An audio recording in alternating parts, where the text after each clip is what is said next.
आत्महत्या करने के लिए तैयार हो जाता है। और जीवन दान के माध्यम से क्या करना है? दया के भाव ही जगाना है। जीवन दान के माध्यम से क्या करना है? दया के भाव जगाना है।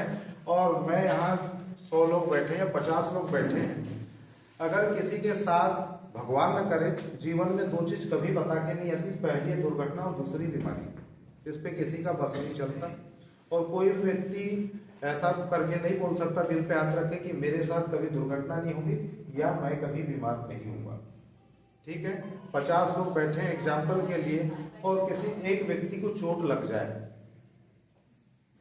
और सब व्यक्ति बैठे हैं, किसी एक व्यक्ति को चोट लग जाए और 99 व्यक्तियों के मन में दया के भाव नहीं होंगे, तो क्या उसकी हेल्प हो पाएगी?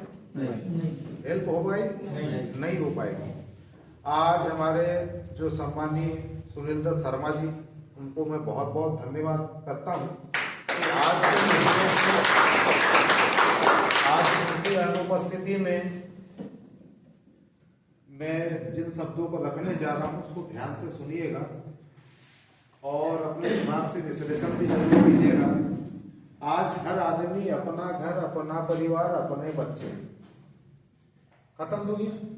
और शहरों में तो अपने लिए बुरा मत मानिएगा, मैं ग्रामीण अंचल से हूँ, शायद किसी को शहरी अंचल वाले को बुरा ना लग जाए। शहरों में हम क्या बना रहे हैं साहब? अपने लिए, खुद के लिए जेल खाने बना रहे हैं। शहरों में क्या बना रहे हैं? अपने और अपने परिवार के लिए, खुद के लिए जेल खाने बना रहे हैं।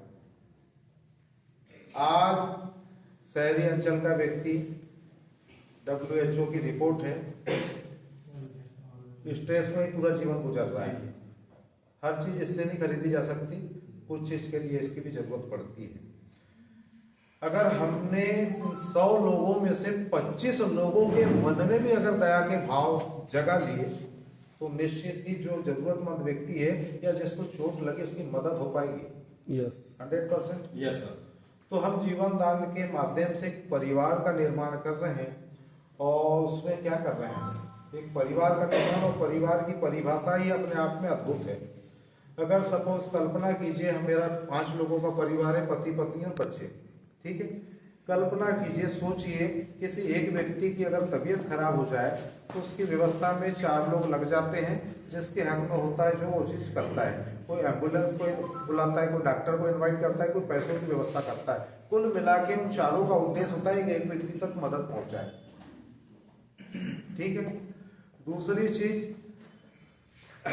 पुष्पक विमान आपने सुना था? कल्पना की थी, किसी ने कुछ लिखा, वो उतना लंबा नहीं जाना चाहता, लेकिन आविष्कार हो गया और आज हम लोग घूम रहे हैं। तो सुनील दत्त शर्मा सर ने क्या किया? कुछ नया किया क्या? नहीं किया। हमारे सबसे उम्रदराज व्यक्ति भी यहाँ बैठे होंगे और उसी परिवेश में हम भी जी रहे हैं। तो किसी की शादी होती थी या किसी की मृत्यु होती थी, किसी की शादी होती थी या किसी की मृत्यु होती थी, तो शादी में हम लोग जाते थे, कन्यादान के स्वरूप में 2 रुपए 5 रुपए यथाशक्ति अनुसार देखे आते थे, यथाशक्ति अनुसार देखे आते थे। किसी के यहाँ अगर मृत्यु हो गई, कई गाँव में अभी भी परंपरा चलती है, और अभी भी चलती है, क्या जो मृत व्यक्ति उसके पैर छू के आते हैं, कुछ दाल चावल ये वाली भी परंपरा ग्रामीण अंचल में चलती है। कुल मिला के उन बुजुर्गों ने जो भाव जगा के गए, आज उस परिवार को उसका बेनिफिट मिला कि नहीं मिला? मिल रहा है। भले वो आर्थिक रूप से बहुत छोटा हो या बहुत बड़ा हो, लेकिन ये परंपरा जो चलाई गई, इसका उद्देश्य क्या था? उस व्यक्ति को मदद पहुंचाना। वो चीज आज हमारे अंदर जो थी वो मर चुकी थी। आज जो दया के भाव थे, बुरा मत मानिएगा, जो सच्चाई है उसको मैं दर्शाने का प्रयास कर रहा हूँ। भाव मर चुके थे, दूसरे की मदद करने के भाव मर चुके थे, है ना। तो भाव पुनः सुनील दत्त शर्मा सर ने हमारे अंदर जीवित किया और एक जज्बा हमारे अंदर कायम किया। एक वाक्य को सुनिएगा ध्यान से, और सुनने से ज्यादा समझने का प्रयास कीजिएगा। बहुत से गरीब हैं, अमीर है, बहुत बुद्धिजीवी है, कुछ कम पढ़े लिखे हैं, छोड़ दो ये सब।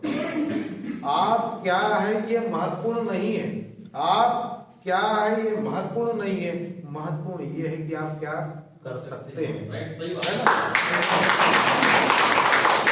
दूसरी चीज, जीवन में मेरा अपना तजुर्बा है, व्यक्ति विशेष को देख के कभी भी उसकी पोशाक देख के, व्यक्ति विशेष को देख के जज नहीं करना चाहिए। अक्सर धोखे खा जाते हैं, अक्सर लोग धोखे खा जाते हैं।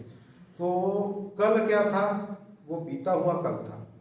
आने वाले फ्यूचर के लिए सोचना है, आने वाले फ्यूचर के लिए सोचना है।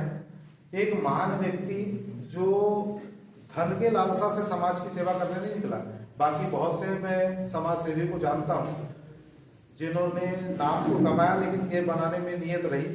एक महापुरुष को मैं जानता हूँ, महापुरुष शब्द का उपयोग क्यों कर रहा हूँ, और यहाँ जितने भी लोग बैठे हुए प्लीज मेरी बातों को बिल्कुल अन्यथा मत लीजिएगा, किसी भी धर्म से मत जोड़िएगा, है ना।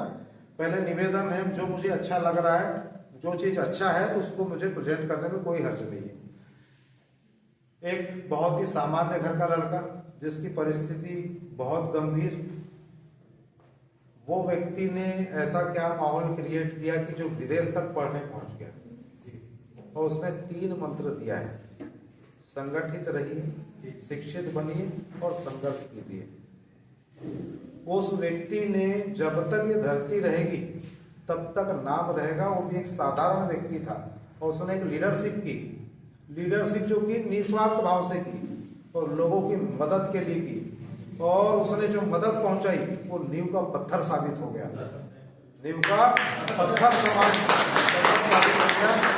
और आज कहीं ना कहीं हमको सबको आजादी है, मातृशक्तियां भी बैठी है और हम कांधे से कांधा मिला के चल पा रहे हैं, उनमें भी उस महापुरुष का बहुत बड़ा योगदान है ना।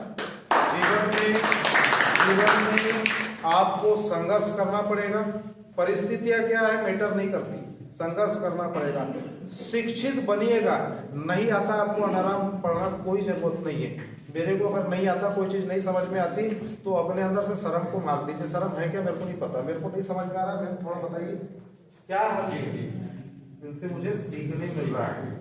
और जीवन में आप कितने से बुरा भी व्यक्ति हो, उसमें भी अगर कुछ अच्छा ही है उसको धारण करने का प्रयास कीजिए। दूसरी चीज, आज मैं एक बात, इन वाक्यों को इतनी लंबी चौड़ी कहानी क्यों बता रहा हूँ, हो सकता है कुछ लोगों के दिमाग में, अब आप लोगों के माध्यम से एक नए भारत का निर्माण होगा और पूरा भारत समृद्ध होगा, जिसके आप और हम सब आज इस बैठे हुए गवाहदार होंगे, है ना। और सुनहरे अक्षरों में लिखा जाएगा और सम्मान के साथ आप सभी का नाम भविष्य में लिया जाएगा। ये 100% विश्वास करना थोड़ा तकलीफ लगता है, लेकिन ये वास्तविकता है, ये वास्तविकता है। क्योंकि आज जरूरत है साहब, आज बॉर्डर पे जितनी बड़ी लड़ाई है वो देश के अंदर भी बहुत बड़ी लड़ाई है उससे। आज जो सेना तैयार हो रही बेरोजगारी की, ये बहुत खूंखार खतरनाक, क्योंकि भूखे व्यक्ति से न जाने यार पैसों की आवश्यकता नहीं, थोड़ा भोजन दे तो कुछ भी काम करवा लो, मर्डर तक करने तैयार हो जाता है ना। तो आज हमको, आज जो परिस्थिति निर्मित हो रही है, जनसंख्या बढ़ रही है, कुछ ना कुछ तो ऐसा करना होगा, है। तो हम लोगों को रोजगार दे पा रहे हैं, उनके अंदर दया के भाव जगा पा रहे हैं, और दया के जो भाव जगा रहे हैं उससे निश्चित ही मानव समाज को मदद मिल रही है। ठीक है, ये पुण्य का काम है ना। तो ये सभी चीजें होने वाली है।